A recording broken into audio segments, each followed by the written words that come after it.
مرتضی سرمدی. آره درد داره موقعی که میدونی هنوزم دوستم داری و اما نباید به روی خودت بیاری. موقعی که میخوای اونی باشی که من میخوام اما نمیشی.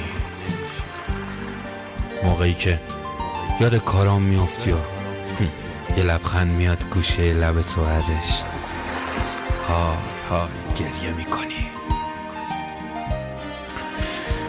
موقعی که هستم قدرمو نمیدونی اما وقتی میرم تاریخ تولدم یا پلاک ماشینم میشه پسورد گوشیت یا پسورد زندگیت. آره درد داره موقعی که دلت یه چیزی میگه و عقلت یه چیز دیگه.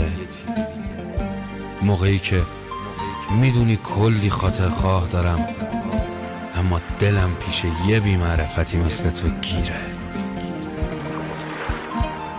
موقعی که نمیدونی کجام و چطور میگذرونم. آره بد درد داره. بدترین که ناراحتی دلت یه عالمه گریه میخواد اما میبینی نیستم که بغلت کنم و بگم آروم باش قربونت برم گریه نکن.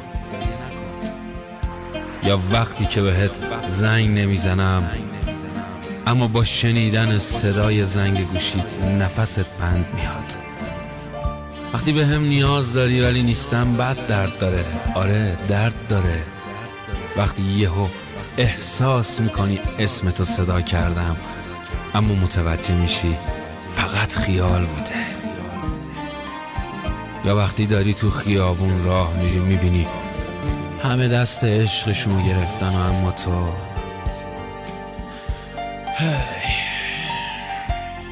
میدونم گفتن این حرفا برا تو که میشنوی خیلی سنگینه اما بد درد داره اگه نگم که تو نبودت اصلا ناراحت نیستم.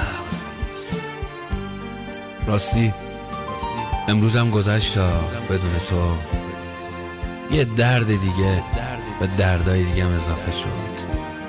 اما میدونی برات چی آرزو کردم؟ این که همیشه خوش باشی و منو اصلا یادت نیاد.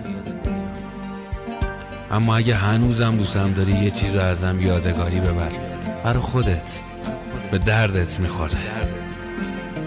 این که اگه کسی اومد تو زندگیت اونی باشی که اون میخواد، نه به خاطر این که قدرتشو بهت نشون بده بلکه بدونی براش مقدسی که حتی دوست نداره کسی بهت نگاه کنه. راستی حالا تو بگو نبودنم تو زندگیت درد داره؟ من که عاشقتم. مواظب خودت باش.